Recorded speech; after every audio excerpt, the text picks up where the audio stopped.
And good afternoon, Chuck Morse, Left Right Radio with Chuck Morse, Monday through Friday, 12 noon, live at Facebook and on all the servers. I want to welcome Tara Ross to the program. Tara is an author of many books, including The Indispensable, Electoral College, How the Founders' Plan Saves Our Country from Mob Rule, We Elect a President, the story of our Electoral College, and Enlightened Democracy, the case for the Electoral College. Tara, thanks for joining me this afternoon. Thanks for having me. I'm glad to be here. Tara, the issue of the Electoral College is a pretty hot one. I had a guest on the other day, a man of the left, who told me that the Electoral College is undemocratic. Could you make the brief case and give it a little bit of a historic context with regard to why the Electoral College is important and what it is?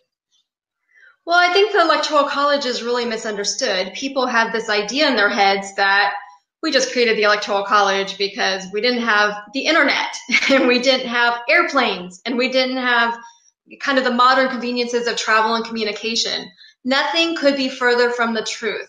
The Electoral College was created because our founders understood human nature. They understood that power corrupts. They understood that if you give a bare majority the ability to tyrannize the other 49%, they'll do it because this is how we are.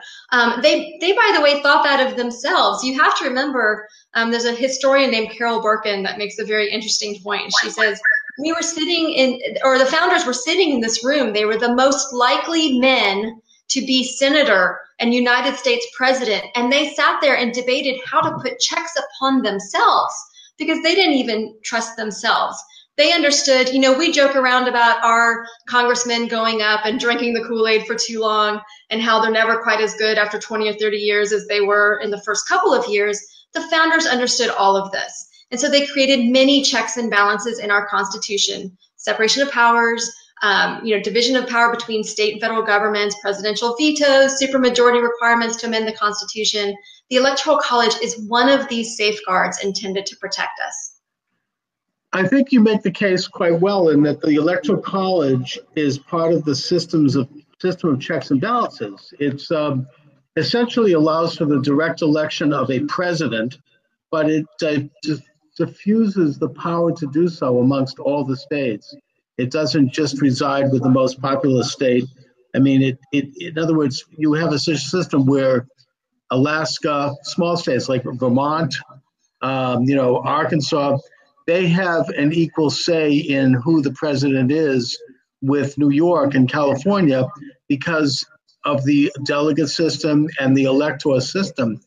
If we don't have that kind of a relatively equal, although it's imperfect, but a relatively equal means by which we elect the one national office that we have, that is the president and vice president, then the president can just run from New York. I mean, they could just run from Los Angeles. They don't need to go out to Kentucky and North Dakota and Colorado and Arkansas. And so the significance of it is that it allows for the various regions of the country, all of which have their own unique situations, their own unique cultures, to have a say in who the president is going to be. Exactly. And I think the 2016 election, it was chaotic at times and a lot of stuff went on. However, there was one principle that was demonstrated quite clearly. Hillary Clinton got 20% of her vote from only New York and California. And she wasn't even trying for that outcome, right? She was trying to win the majority of electors. Imagine if she was actually rewarded for going to those high density population areas and racking up as many votes as she possibly could. She did that by accident. Certainly without the Electoral College in place, there would be even more incentives just to go and do that. And other parts of the country would be ignored. And, a Republican would go to high population centers in Texas or something like that. But every candidate would or nobody would have any just reason to go out and build coalitions to figure out what makes the Midwest tick, what makes the South tick. What do people on the coast care about? Right now, there are at least incentives in the situation, and you're punished when you don't do that. That's right, and it is a part of the system of checks and balances in that it does diffuse. It balances powers in the same way that the federal government is balanced through three branches, and then the federal government is balanced by the state governments. They then have various branches, and then they're balanced by the local governments, which have branches. I mean, it's a very intricate system, and Mm-hmm. it's one that I think is the genius of the Constitution of the founding fathers, who realized that power is corruption. That, as Lord Acton said, power corrupts and absolute power corrupts Right. absolutely. So they were Absolutely. trying to avoid the phenomena of tyranny, and Mm-hmm. thus they created all these various competing silos so that if any one branch of government obtained too much power, the other two would basically check that growth and knock it down to size. And of course, the ultimate balance is contained in the Ninth and Tenth Amendments of the Constitution, which leave all powers not specifically delegated to the federal and state government with the people and with the states. The Second Amendment is a form of balance of power. The right to keep and bear arms is a right for the individual to maintain not only a means of self-defense, but also a means of dealing with emergencies if the government does become so out of balance that it becomes tyrannical. In fact, the whole Mm-hmm. principle completely infuses our whole society. I mean, we all deal with checks and balances. We all deal with balances of power. In a way, it's a reflection of the best and I suppose worst aspects of human life. You know, we make Mm-hmm. decisions every day where we balance various factors, what we want to do, what we should do. You know, we balance our checkbooks. We balance, we take a look at projections into the future. We try to balance what we do today with what we might be doing 5, 10 years down the road, or what we might have done 5 or 10 years in the past. And so, in a sense, the genius of our whole system is that it most accurately reflects the best aspects of human nature. And that is to balance, we're imperfect beings. Government is an imperfect force. In fact, it's an evil force, the founding fathers believed, and certainly that's in all of their writings. And thus it had to be constrained and limited, and that this was the best way to do it. I think it was James Madison that said, if men were angels, no government would be necessary, right? I spent a lot of time when I was researching my last book, The Indispensable Electoral College, just looking at this balance between state and federal governments and between legislative, executive, and press. And the more you study it, the more impressed you are with how delicate the balance is, as you were saying, but also how beautiful it is, honestly, in a way. And in the beginning years of our country, I think people really understood this a lot better. And states were proactive in the presidential election process, and they didn't let themselves be dictated to by the national political parties or by the Commission on Presidential Debates or the mainstream media or the Right. pollsters or any of the people that I think dictate to states now. And so I really, I feel like the more we learn about our system, the more we take time to study it and understand it, the more we understand our own responsibilities in the system. And I mean, anybody that's upset with what's going on now from either direction, if you're upset about it, well, you had tools. Your state had tools to make itself heard. And if your state did not choose to do that, well, then that's your responsibility within your state to do that. And the founders did understand that. We don't, I think. And so we have become, I think, a much angrier country in some ways, much more divisive and at each other's throats. But I think if we go back and look at the ways in which the federal government or the ways in which we've allowed things to be centralized now, instead of remembering that every aspect of our government has responsibilities in the system, if we want to get rid of this division and anger and all the stuff that's going on, let's take back our responsibilities and let's remember who we are.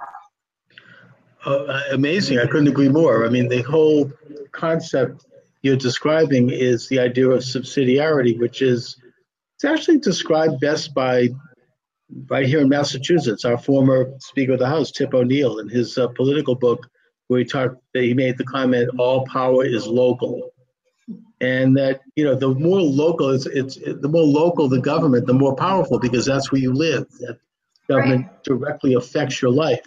When you elect someone to your local school board, that person's your neighbor. That person has a son or a daughter in the school. they have a stake in the game. They're not, they have more of a hands-on ability to determine education policy than some unelected bureaucrat or some bureaucrat in Washington. And it's a concept that was very well utilized by the Roman Catholic Church. It was utilized by the Anglo-Saxons in England when they had, after the Magna Carta, they had the sheriff, they had the ecclesiastical society, they had the king. They had different divisions of power, which left a maximum amount of power in the hands of the local government. It's biblical. I mean, in the book of Judges, the 10 confederate tribes of Israel basically lived without a king, and they had general coexistence and local government.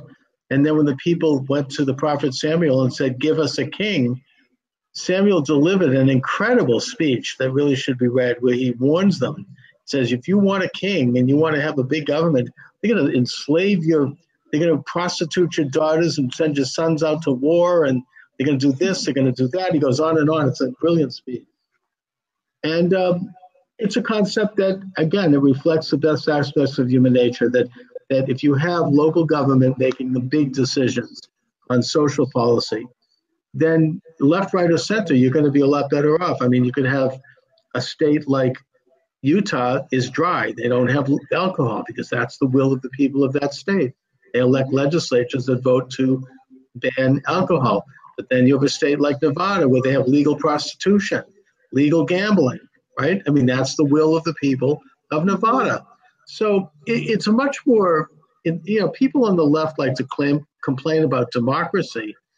If you adhere to and understand the concept of subsidiarity, it actually is much more democratic in the real sense, because you have local control, and that control reflects your local values in a context of a state and a national constitution.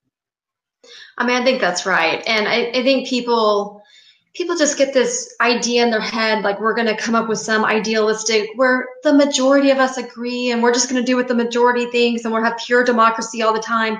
What really happens is you end up with people spread out across into 17, 18 different positions and nobody has a majority of anything at all ever. And so you can look at the Republican primaries a couple of years ago, by the way, if you want an example of that in action. It was divided, it was fractured, it was angry. So you can't just say the person that gets the most, well, that is somehow fair if everybody else didn't get to be heard in that process, right? I mean, we have a process right now that acknowledges the majority of people will never, ever agree on anything, ever. And so let's try to create a system that makes as many voices, as well heard as possible.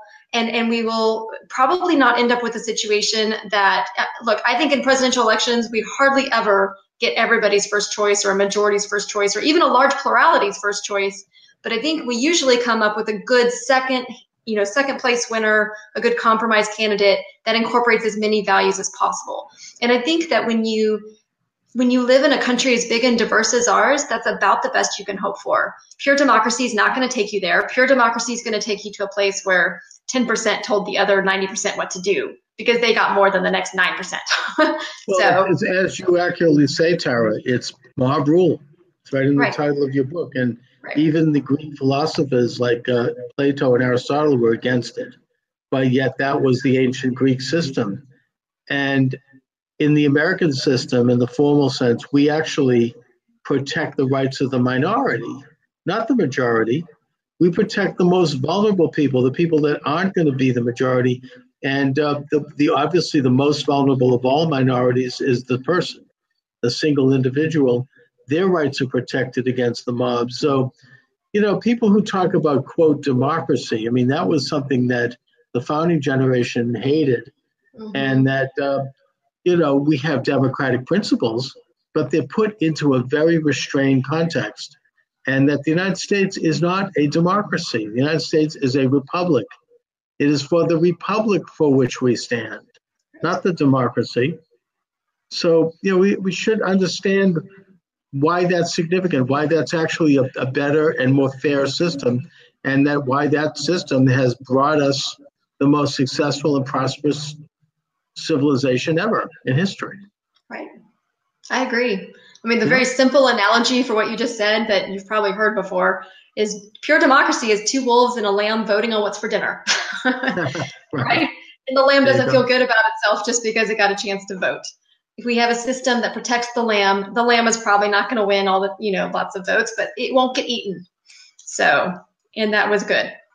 Now, Tara, since I became aware of your work, I've been getting your excellent daily email.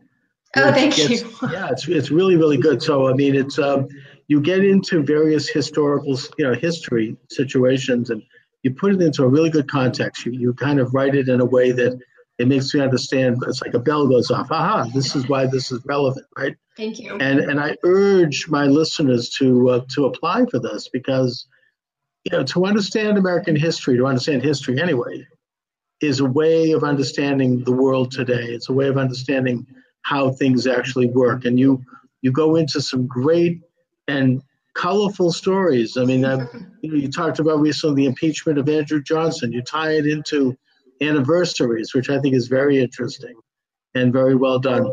Can you mention how people can get a hold of how they can apply for your daily email? Well, sure. It's on my website, taraross.com, TARAROSS.com. And if you're on desktop, if you look on the right-hand side, there's a sign-in kind of place. And if you're on mobile, it's on the very bottom of the page. Make sure you put admin@taraross.com in your whitelist for your spam filter if you're worried about that. But it'll send you the beginning of the story, and it will send you links to the story either on Facebook or on my website. Just whichever one you prefer to use. I think a lot of homeschoolers prefer the website because they don't let their kids go on Facebook, but whatever works. So I'm glad you like it. You got to get there. Tara, you talk about the Constitution. You talk about various challenges that we faced as a constitutional republic. And so I want to ask you a current events issue here. Okay. I'm hearing a lot of talk from liberal pundits and liberal talk show hosts about the constitutional crisis that we're in. And why are we in a constitutional crisis?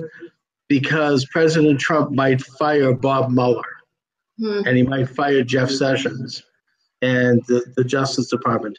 They say that this would be a, quote, constitutional crisis.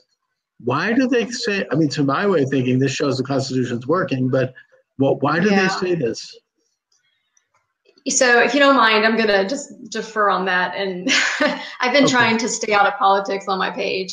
And to be completely honest, I know the headlines as well as anybody, but I haven't done enough. And as a good lawyer, I know I need to do good in-depth study if I'm going to start very honest answer. Opinions. These are very serious charges, and I'm trying to. I understand. Trying to wrap my way around what is the exact crisis. I remember there was a constitutional crisis when Bill Clinton faced impeachment also. Right. When in fact it actually showed the Constitution was working. He had perjured himself before a federal judge. Anyways, well, probably one thing we can do is look back on history and see how many times you mentioned the Andrew Johnson impeachment story that's on my page. Look, over and over throughout our history, it's kind of the point of the whole thing, right? The three branches are balancing each other out, and they end up fighting sometimes, or I mean, some of what you mentioned is about the executive branch governing itself, not necessarily a fight among branches, but the point being just that it is expected that humans will fight. It is expected that some of them will be corrupted by the power they've been given. Some will use the power more wisely. There's all sorts of things going on here. Historically, we've lived through a lot. So I'm just going to go back to, I think the better people know our history and the better people know our Constitution, the better they'll know the tools they have to make their voice heard. Exactly. And that in a way, the whole system, the whole checks and balances is what keeps these things generally in check. And that as imperfect as it is, we find some level of justice and through jurisprudence. Anyways, Tara, I want to thank you for joining me this afternoon. Tara Ross is my guest. Tara, I appreciate you joining me. Thanks for having me. I appreciate it. All right. Take care. Thanks. All right. Thank you, Tara.